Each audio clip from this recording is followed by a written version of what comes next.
ನೋಡಿ, ಸರ್ಕಾರದ ಕನಸಿನ ಯೋಜನೆ ಸಾವಿರಾರು ಕೋಟಿ ರೂಪಾಯಿ ವೆಚ್ಚದಲ್ಲಿ ಸುರಂಗ ಮಾರ್ಗ ನಿರ್ಮಾಣ ಮಾಡೋದು ಅಂತ.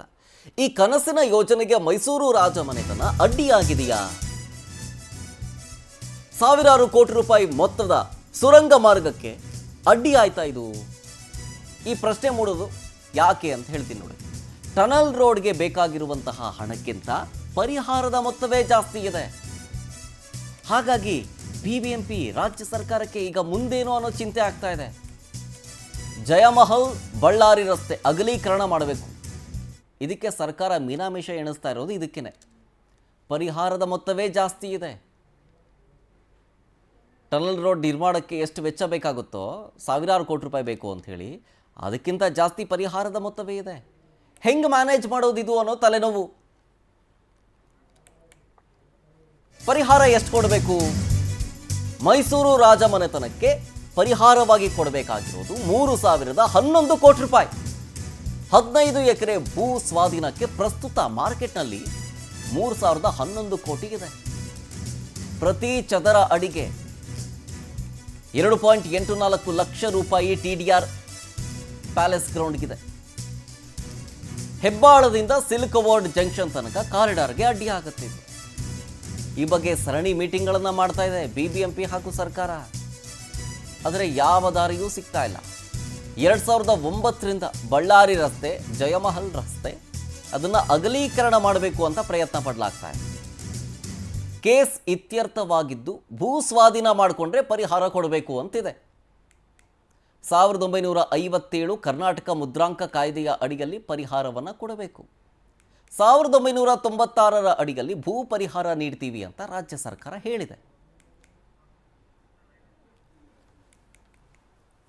ಡೀಟೇಲ್ಸ್ ಕೊಡ್ತಾರೆ ನಮ್ಮ ಪ್ರತಿನಿಧಿ ಮಂಜುನಾಥ್, ನೇರ ಸಂಪರ್ಕದಲ್ಲಿ ಜಾಯ್ನ್ ಆಗ್ತಿದ್ದಾರೆ. ಮಂಜುನಾಥ್, ಸಾವಿರಾರು ಕೋಟಿ ರೂಪಾಯಿ ವೆಚ್ಚದಲ್ಲಿ ಇದೊಂದು ಕನಸಿನ ಯೋಜನೆ ಅಂತ ಹೇಳ್ಬೋದು. ಇದಕ್ಕೆ ಅಡ್ಡಿ ಆಗ್ತಾ ಇದೆ. ಯಾಕೆಂದರೆ ಈ ಯೋಜನೆಗೆ ಖರ್ಚಾಗುವಂಥ ವೆಚ್ಚಕ್ಕಿಂತ ಜಾಸ್ತಿನೇ ಇದೆ ಪರಿಹಾರದ ಹಣ. ಹೆಂಗೆ ಸರಿದೂಗಿಸೋದು ಇದು ಅಂತ ಸವಾಲೇನಿದೆ ಸರ್ಕಾರಕ್ಕೆ? ಖಂಡಿತ ಶರತ್ತು, ರಾಜ್ಯ ಸರ್ಕಾರಕ್ಕೆ ಇದೀಗ ರಾಜಮನೆತನದ ಏನು ಆಸ್ತಿ ಇದೆ ಅದು ಈಗ ಸರ್ಕಾರಕ್ಕೆ ದೊಡ್ಡ ತಲೆನೋವಾಗಿರುವಂಥದ್ದು. ಯಾಕಂದರೆ 2009ರಿಂದನೂ ಕೂಡ ಇದನ್ನ ರಾಜ್ಯ ಸರ್ಕಾರ ಮತ್ತು ಬಿಬಿಎಂಪಿ ಸರ್ಕಸ್ ಮಾಡ್ಕೊಂಡು ಬರ್ತಾ ಇರುವಂಥದ್ದು. ಯಾಕಂದರೆ ಬೆಂಗಳೂರು ನಗರದಲ್ಲಿ ಅತಿ ಹೆಚ್ಚು ಟ್ರಾಫಿಕ್ ಇದೆ, ಜೊತೆಗೆ ವಾಹನಗಳ ಸವಾರರು ಅತಿ ಹೆಚ್ಚು ವಾಹನಗಳಿದೆ. ಸೊ ಹೀಗಾಗಿ ಒಂದಿಷ್ಟು ರಸ್ತೆ ಅಗಲೀಕರಣ ಮಾಡೋದ್ರಿಂದ ಟ್ರಾಫಿಕ್ ಕಡಿಮೆ ಮಾಡ್ಬೋದು ಅಂತೇಳಿ 2009ರಲ್ಲೇ ಕೂಡ ಏನು ಈ ಒಂದು ಹೆಬ್ಬಾಳದಿಂದ ಸಿಲ್ಕ್ ಬೋರ್ಡು, ಜೊತೆಗೆ ಈ ಕಡೆ ಹೆಬ್ಬಾಳದಿಂದ ಜೈಮಾಲ್ವರೆಗೂ ಕೂಡ ರಸ್ತೆ ಅಗಲೀಕರಣವನ್ನು ಮಾಡಬೇಕು ಅಂತೇಳಿ ಬಿಬಿಎಂಪಿ ಸರ್ಕಾರದ ಮುಂದೆ ಪ್ರಸ್ತಾವನೆ ಇಟ್ಟಿತ್ತು. ಅದಕ್ಕೆ ಸರ್ಕಾರ ಕೂಡ ಅಸ್ತು ಅಂದಿತ್ತು. ಆದರೆ ಎಲ್ಲೋ ಒಂದು ಕಡೆ ಈಗ ಜೈಮಹಲ್ ಅಂದರೆ ಏನು ಜೈಮಹಲ್ ರಸ್ತೆ ಏನಿದೆ, ಜೈಮಹಲ್ ಜೊತೆಗೆ ಆ ಮೇಕ್ರಿ ಸರ್ಕಲ್ ಅಲ್ಲಿ ಒಂದು ಕಾರಿಡಾರ್ ಮಾಡಬೇಕು ಅಂದರೆ ಆ ಪ್ಯಾಲೇಸ್ ಗ್ರೌಂಡ್ ಏನಿದೆ, ಆ ಪ್ಯಾಲೇಸ್ ಗ್ರೌಂಡ್ ಸಂಪೂರ್ಣ ರಾಜಮನೆತನದ ಒಡೆತನದ ಆಸ್ತಿ ಆಗಿದ್ದರಿಂದ ಸುಮಾರು 15 ಎಕರೆ ಸರ್ಕಾರಕ್ಕೆ ಬೇಕಾಗುತ್ತೆ. ಸೊ ಅಂತ ಸಂದರ್ಭದಲ್ಲಿ ಇವರು ಕೂಡ ಕೋರ್ಟ್ಗೆ ಹೋಗಿರ್ತಾರೆ. ಸೊ ಹಾಗಾಗಿ ಕೋರ್ಟ್ಗೆ ಹೋಗಿದ್ದಂಥ ಸಂದರ್ಭದಲ್ಲಿ ಒಂದಿಷ್ಟು 2009ರಿಂದ ಇದುವರೆಗೂ ಕೂಡ ಅದನ್ನ ರಸ್ತೆಯನ್ನ ಕಾರಿಡಾರ್ ಮಾಡೋದಕ್ಕೆ ಅಡ್ಡ ಬರ್ತಾ ಇದೆ. ಸೊ ಹೀಗಾಗಿ ಎಲ್ಲೋ ಒಂದ್ ಕಡೆ ಸರ್ಕಾರಕ್ಕೆ ಮತ್ತೆ ಬಿಬಿಎಂಪಿಗೆ ತಲೆನೋವಾಗಿದೆ. ಸೊ ಹೀಗಾಗಿ ಅಂದ್ರೆ ಕೋರ್ಟ್ಗೆ ಹೋದವರು ಕೂಡ ಕೋರ್ಟ್ ಹೇಳ್ತಿರುವಂತದ್ದು ಅಂದ್ರೆ ಇವತ್ತಿನ ವ್ಯಾಲ್ಯೂ ಏನಿದೆ ಜಮೀನಿಗೆ, ನಿಮ್ಗೆ ಎಷ್ಟು ಬೇಕಾಗುತ್ತೆ ಅಷ್ಟಕ್ಕೆ ಜಮೀನಿನಲ್ಲಿ ಎಷ್ಟು ವ್ಯಾಲ್ಯೂ ಇದೆ ಅದರ ಮಾರುಕಟ್ಟೆಯ ಮೌಲ್ಯವನ್ನ ಅವ್ರಿಗೆ ನೀಡಿ ಅದನ್ನ ನೀವು ಕೊಂಡುಕೊಂಡು ನಿಮ್ಮ ಒಂದು ಅಭಿವೃದ್ಧಿ ಮಾಡೋದಕ್ಕೆ, ರಸ್ತೆ ಅಗಲೀಕರಣ ಮಾಡೋದಕ್ಕೆ ಹೊರಟಿದ್ರೆ ಅದನ್ನು ಮಾಡಿ ಅಂತ ಹೇಳಿದೆ. ಸೊ ಹೀಗಾಗಿ ಎಲ್ಲೋ ಒಂದ್ ಕಡೆ ರಸ್ತೆ ಅಗಲೀಕರಣಕ್ಕೆ ಮಾಡುವ ವೆಚ್ಚಕ್ಕಿಂತ ಇದೀಗ ಅದರ ಮೌಲ್ಯ ಅಮೌಂಟ್ ಏನಿದೆ 15 ಎಕರೆಗೆ ಬಳಸ್ಕೊಳ್ಳುವಂತಹ ಆ ಮೌಲ್ಯವೇ ದುಬಾರಿ ವೆಚ್ಚದಲ್ಲಿದೆ. ಸೊ ಹೀಗಾಗಿ ಎಲ್ಲೋ ಒಂದ್ ಕಡೆ ಬಿಬಿಎಂಪಿಗೆ ಮತ್ತೆ ಸರ್ಕಾರಕ್ಕೆ ಏನ್ ಮಾಡೋದು ಅಂತೇಳಿ ದೊಡ್ಡ ಮಟ್ಟದಲ್ಲಿ ತಲೆನೋವಾಗಿದೆ. ಎಲ್ಲ ಒಂದ್ ಕಡೆ ಕಾರಿಡಾರ್ ಮಾಡಬೇಕು, ಸಾವಿರಾರು ಕೋಟಿ ವೆಚ್ಚದಲ್ಲಿ ಕಾರಿಡಾರ್ ಮಾಡಬೇಕು ಅಂತೇಳಿ ಬಿಬಿಎಂಪಿ ಮುಂದಾಗಿತ್ತು. ಅದಕ್ಕೆ ರಾಜಮನೆತನದವ್ರದ್ದು ಕೂಡ ಒಂದಿಷ್ಟು ಅಡ್ಡಿಯಾಗಿತ್ತು.